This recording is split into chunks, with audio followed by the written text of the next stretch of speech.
So we'll start next topic, that is force on a current carrying wire in uniform magnetic field. वो हमने कल पढ़ लिया था.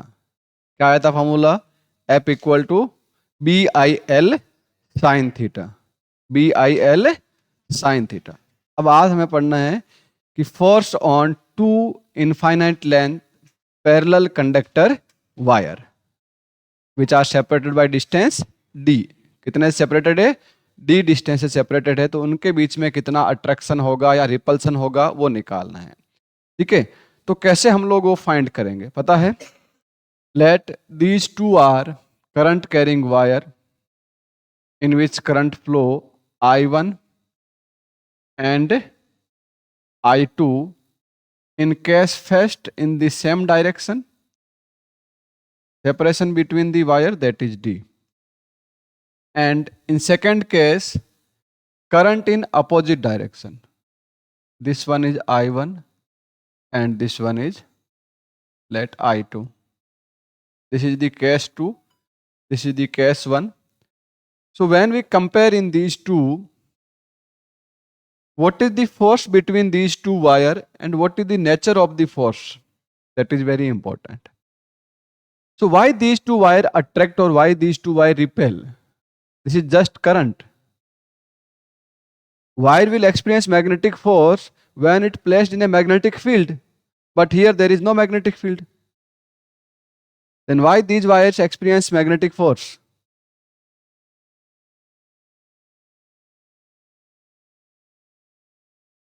Here only we have current, then why wires experience magnetic force? Magnetic field produce होगा due to current. Due to current. So due to this current, here magnetic field will be produced, and due to this current, here magnetic will be produced. ठीक है, तो यहाँ पे एक दूसरे के कारण क्या होगा? मैग्नेटिक फील्ड प्रोड्यूस होगा, और उसी मैग्नेटिक फील्ड के कारण क्या होगा? फोर्स लगेगा वायर के ऊपर. फोर्स लगेगा नहीं लगेगा? ठीक है, तो कितना फोर्स लगेगा, किस डायरेक्शन में लगेगा, तो कैसे बताएंगे वो? सबसे पहले हमें फाइंड क्या करनी पड़ेगी? Direction of magnetic field. Direction of magnetic field, that is important. तो वो कैसे निकालेंगे हम लोग? सबसे पहले करंट की डायरेक्शन हमारे पास है. अगर हम बात करें करंट की डायरेक्शन में क्या रखना है हमें? थंब को, वायर को ऐसे स्ट्रेच करना है करंट की डायरेक्शन में. फिंगर्स का रोटेशन किसको बताता है? Direction of magnetic field. अगर इसके अंदर देखें, इसमें करंट इधर जा रहा है, इस डायरेक्शन में जो वायर है, जैसे ये करंट था, इस डायरेक्शन में वायर होगा, यहाँ पे मैग्नेटिक फील्ड कैसा आ रहा है? फिंगर्स कैसा आ रही है? अंदर क्रॉस.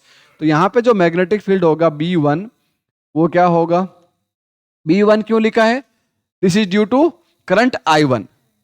ठीक है, तो क्रॉस का मतलब रेडियली इनवर्ड यहाँ पे मैग्नेटिक फील्ड. अगर इसके अंदर देखें, I2 करंट है, इधर है, और इस साइड में वायर इधर रखा है, इस साइड वाला वायर के लिए मैग्नेटिक फील्ड कैसे आ रहा है? बाहर. इसका मतलब यहां क्या होगा? मैग्नेटिक फील्ड की direction B2 radially outward, dot हो जाएगा. आपको दोनों डायरेक्शन मिल गई, B1 और B2 की. अब दोनों वायर पे किस डायरेक्शन में फोर्स लगेगा, उसके लिए तो आपको लापा रूल याद है. मैग्नेटिक फील्ड की डायरेक्शन किधर बेटा? इसमें अंदर, करंट भी ऊपर है,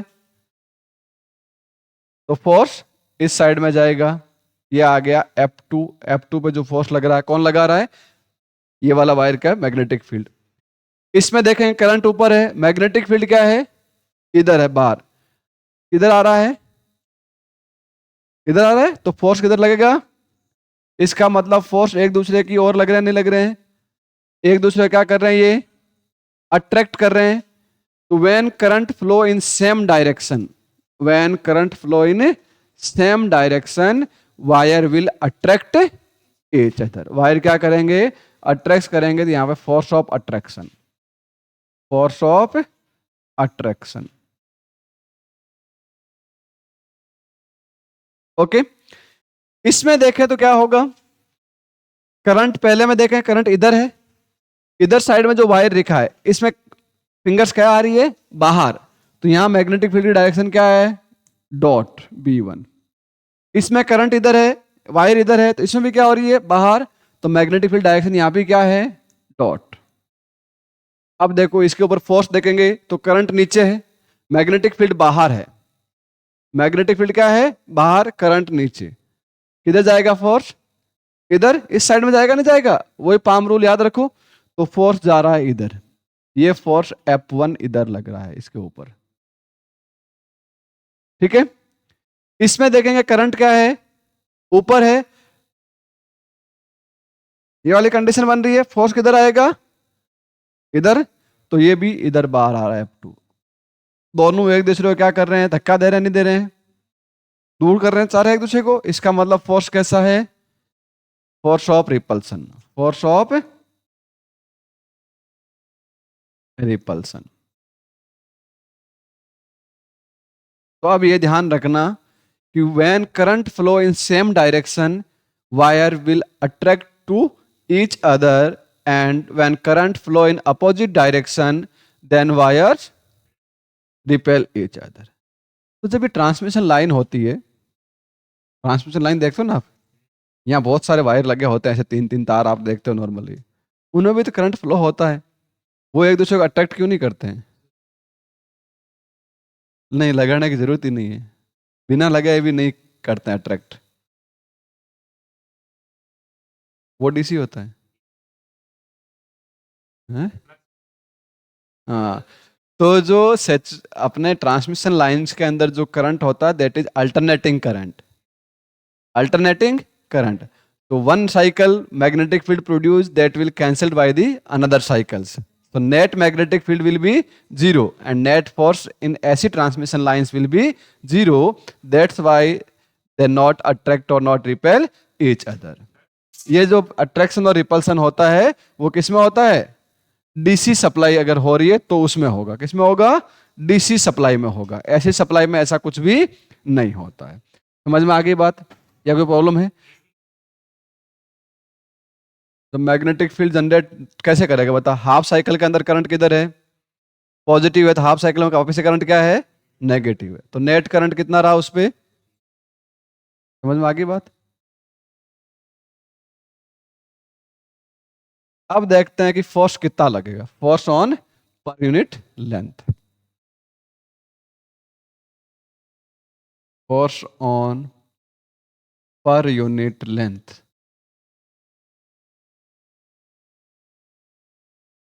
पर यूनिट लेंथ पे कितना फोर्स होगा,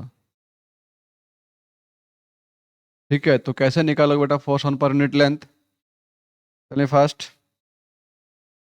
तो जैसे ये वायर है, let two wire from which current I1 and I2 flows in the same direction, I1, I2, and these two current carrying wire are separated by distance D.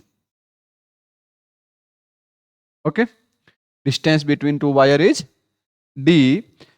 To find the magnetic force we will take a current element here, length of DL, and here also we will also take a current element that is length of TL. Here magnetic force, direction of magnetic field first we will find. So what is the direction of magnetic field here, cross, अभी निकाले थोड़ी देर पहले, इसमें क्या होगा, dot. Now if you find the force on this part, let here the force that is F1, here the force that is F2। Okay, so how we will find the value of the force, F equal to what, F1 equal to, here magnetic field that is B2, here magnetic field that is B1. So F1 will produce by the magnetic field due to wire 2 means current I2. So here magnetic field is B2. So B2 BIL होता है, तो B2 here current I1 into DL, current length कितनी ली हमने, DL, ठीक है। This is the F1, this is the F1। अगर हम लोग F1 अपॉन DL ले लें that is equal to B2 into I1 और B की वैल्यू कैसे निकालते हैं? कोई भी करंट कैरिंग वायर है, इसमें से करंट फ्लो हो रहा है I, डिस्टेंस D पे मैग्नेटिक फील्ड निकालना है। यहाँ पे B क्या होगा? कल हमने फॉर्मूला डायराइव किया था, कल या परसों क्या था? Mu naught I upon 2 pi D। ये कुछ फॉर्मूला था कि नहीं था? तो यहाँ से देखो B2 कितना होगा बेटा? यहाँ पे डिस्टेंस कितनी है इसकी? D है, तो म्यू नॉट I की जगह कौन सा करंट होगा? I2 upon 2 pi D into I1। तो F1 अपॉन TL इसका मैग्नीट्यूड अगर लें हम लोग, ये वाला। सिमिलरली अगर F2 फाइंड करना है, F2 इक्वल टू कितना होगा? मैग्नेटिक फील्ड होगा यहाँ पे B1, करंट इसके अंदर I2 इंटू DL। तो हमारे पास F2 अपॉन DL ये भी निकाल सकते हैं हम लोग, that is equal to B1 into I2। What is the B1 क्या होगा बताओ? Mu naught I1 upon 2 pi D। क्यों होगा? क्योंकि यहां पे इस करंट I1 से हो रहा है, so that is mu naught I1 upon 2 pi D into I2। ठीक है, कोई दिक्कत नहीं इसमें। अब यहां पे देखो हम लोग एक चीज देखे थे, ये इक्वेशन 1 थी, ये इक्वेशन 2 थी। दोनों इक्वेशन को कंपेयर करें तो हमारे पास F अपॉन L क्या आ रहा है? एक्चुअली देखें तो F अपॉन DL देखें, फोर्स पर यूनिट लेंथ कितना आ रहा है? Mu naught I1 I2 upon 2 pi D। So this is the force on per unit length into current carrying conductor which is separated by distance D। पर unit length पे force कितना होगा? Mu naught I1 I2 upon 2 pi D। इसी के according हम लोग क्या करते हैं? 1 एम्पियर की डेफिनेशन निकालते हैं। किसकी डेफिनेशन निकालते हैं? 1 एम्पियर की डेफिनेशन भी हम लोग ऐसे निकालते हैं कि अगर 2 वायर एक दूसरे से 1 मीटर से सेपरेटेड है, 1 मीटर से सेपरेटेड, D इक्वल टू कितना लेंगे? 1 मीटर। और I1 I2 1 एम्पियर अगर है, so then F upon L force on per unit length that you will get 2 into 10⁻⁻7 newton per metre. So what is the 1 ampere definition? If 2 wire are separated by 1 meter distance and experience a force of 2 into 10⁻⁻7 Newton per meter, then current flow through the wire is called 1 ampere। क्या बोलते हैं इसको? 1 ampere. अगर आपको exam में पूछे कि what is the definition of 1 ampere, तो ये मत लिख देना कि when 1 coulomb charge flow in 1 second that is known as the 1 ampere. वो लिखोगे तो वहां 0 मार्क्स मिलेगा। तो 1 एम्पियर के स्टैंडर्ड डेफिनेशन क्या है? When 2 current carrying wire are separated by 1 meter and experience a force of 2 into 10⁻⁻7 newton per metre. पूरा लिखना, केवल न्यूटन लिख दोगे तो भी गलत है। Newton per metre, then the current flow through the wire is called 1 ampere. ठीक है, समझ में आ गई बात? कोई दिक्कत नहीं इसके अंदर? ठीक है।